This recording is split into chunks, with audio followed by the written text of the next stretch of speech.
এবার শীর্ষ কমান্ডার নিহতের জেরে ইসরায়েলে শতাধিক রকেট ছুড়ল হিজবুল্লাহ। আরো বিস্তারিত জানিয়ে দিব। এদিকে হিজবুল্লাহর যে কৌশলে পাগল প্রায় ইসরায়েল। এবার আটলান্টিক মহাসাগরে ক্ষেপণাস্ত্র মহড়া চালাচ্ছে রাশিয়া। এদিকে জম্মু ও কাশ্মীরের সেনা ঘাঁটিতে সন্ত্রাসী হামলা। আরো জানিয়ে দিব। এবার পশ্চিমা নিষেধাজ্ঞায় উল্টো রুবলে দাম বেড়েছে, দাবি পুতিনের।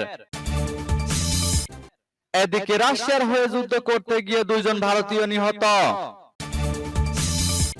এবার ইসরায়েলি হামলায় হামাস কমান্ডার নিহত। এবং সর্বশেষে জানিয়ে দিব। এদিকে গাজায় যুদ্ধবিরতি প্রশ্নে উভয় সংকটে নেতানিয়াহু। শুনছিলেন সংবাদ শিরোনাম, এখন বিস্তারিত।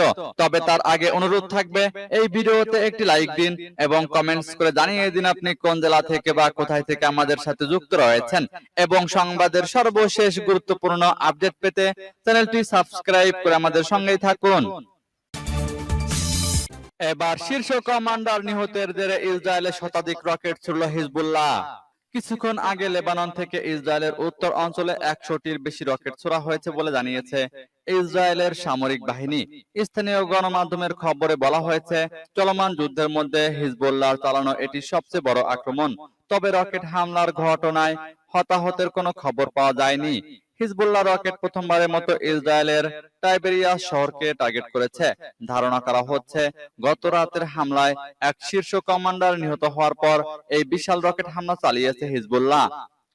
এর আগে মঙ্গলবার লেবাননের দক্ষিণ অঞ্চলে ইসরায়েলি বিমান হামলায় হিজবুল্লাহর এক জ্যেষ্ঠ কমান্ডার নিহত হন। অক্টোবরে ইসরায়েলের সঙ্গে যুদ্ধ শুরু হওয়ার পর এটা গোষ্ঠীটির সবচেয়ে সিনিয়র নিহতের ঘটনা। খবর অনুসারে জুয়াইয়া শহরে আবু তালেব আব্দুল্লাহ ওরফে আবু তালেবকে লক্ষ্য করে বিমান হামলা চালানো হয়। নাম প্রকাশে অনিচ্ছুক সূত্রগুলো রয়টার্সকে জানিয়েছে, সম্ভবত বৈঠকের সময় তাদের টার্গেট করা হয়েছে। সূত্রগুলো আরো জানায়, আব্দুল্লাহ লেবাননের দক্ষিণ সীমান্তের মধ্য অঞ্চলে হিজবুল্লাহর কমান্ডার ছিলেন এবং সবচেয়ে জ্যেষ্ঠ নেতা ছিলেন। সূত্র আল জাজিরার। এদিকে হিজবুল্লাহর যে কৌশলে পাগল প্রায় ইসরায়েল।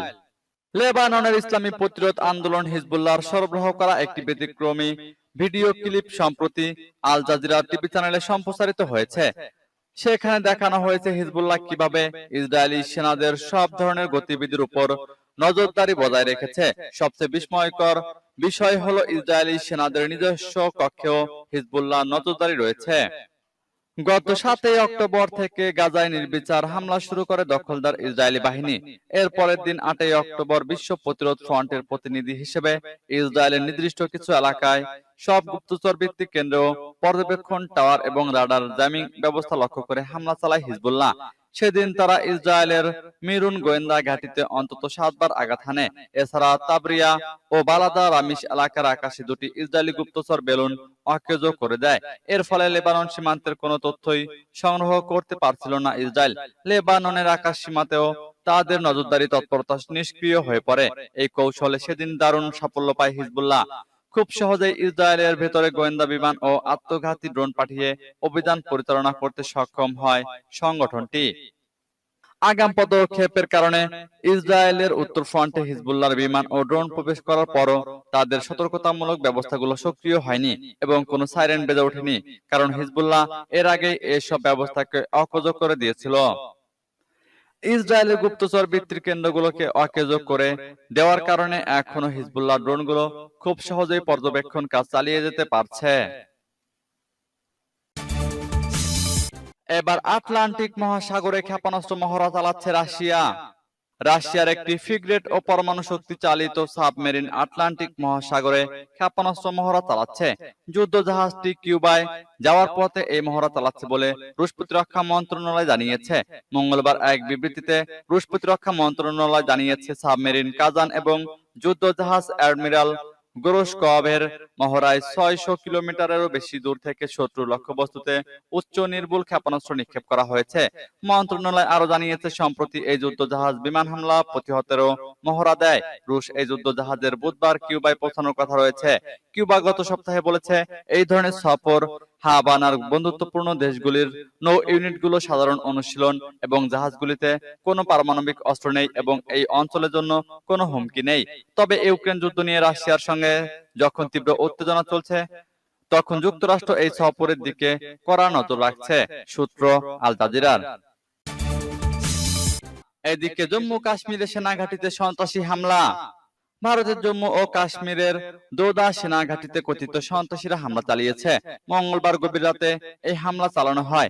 এ সময় উভয় পক্ষের গোলাগুলিতে 5 জন সেনা সদস্য ও একজন স্পেশাল পুলিশ অফিসার আহত হন।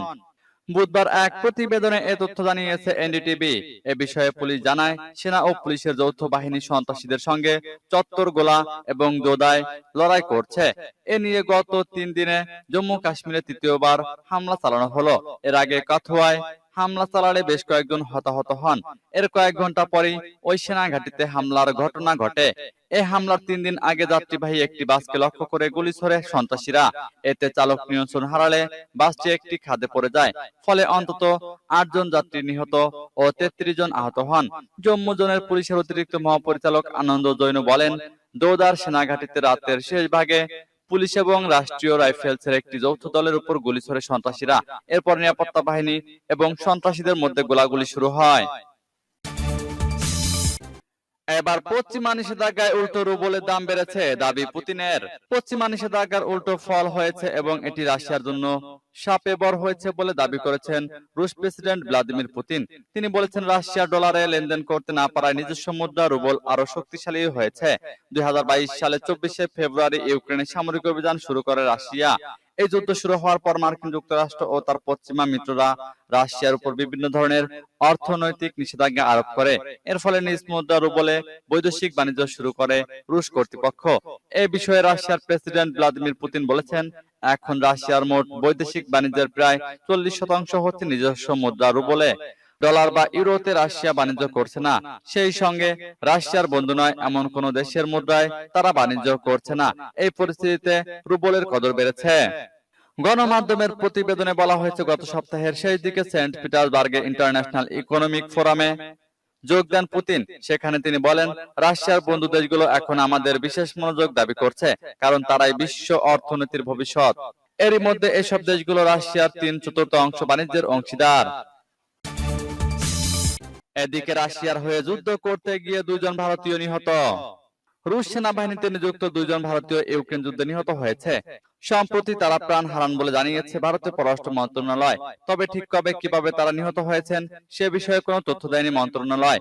ভারতের পররাষ্ট্র মন্ত্রণালয়ের বিবৃতির বরাত দিয়ে বিবিসি জানিয়েছে, রাশিয়ার ভারতীয় দূতাবাস নিহত ওই 2 ভারতীয়র দেহাবশেষ ফেরত পাওয়ার জন্য রুশ কর্তৃপক্ষের সঙ্গে যোগাযোগ করছে, যাতে করে ওই 2 ভারতীয়র মরদেহ দেশে পাঠানো সম্ভব হয়।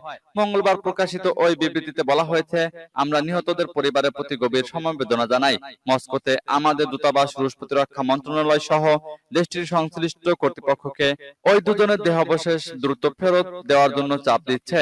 বিবৃতিতে আরো বলা হয়েছে, রুশ সেনাবাহিনীর সঙ্গে যুক্ত সব ভারতীয়র দেশে ফেরার বিষয়টি মন্ত্রণালয় গুরুত্ব দিয়ে বিবেচনা করছে। 2022 সালে ইউক্রেনের রুশ বাহিনীর বিরুদ্ধে লড়াইয়ের জন্য গঠিত আন্তর্জাতিক বাহিনীতে কয়েকজন ভারতীয় স্বেচ্ছাসেবক হিসেবে যোগ দিলেও যুদ্ধে রাশিয়ার পক্ষে ভারতীয়দের উপস্থিতি এই প্রথমবারের মতো প্রকাশ্যে এলো। বিবিসি বলছে, বহু সংখ্যক ভারতীয় নাগরিক টাকা এবং রাশিয়ান পাসপোর্টের প্রলোভনে রাশিয়ান বাহিনীর হয়ে লড়াইয়ে যোগ দিয়ে প্রতারিত হয়েছে বলে জানা গেছে। তাদের কয়েকজনের সঙ্গে কথাও বলেছে বিবিসি। কেউ কেউ বলেছেন, তাদের রাশিয়ান সেনাবাহিনীতে যুদ্ধের ভূমিকা নিতে বাধ্য করা হয়েছিল। অন্যরাও তাদের নিজস্ব সম্মতিতে সেনাবাহিনীতে যোগ দেওয়ার কথা স্বীকার করেছেন। এবার ইসরায়েলি হামলায় হামাস কমান্ডার নিহত। অধিকৃত পশ্চিম তীরে ইসরায়েলি বাহিনীর সঙ্গে সংঘর্ষে ফিলিস্তিনের স্বাধীনতাকামী সংগঠন হামাসের এক কমান্ডার নিহত হয়েছেন বলে দাবি করেছে সংগঠনটি।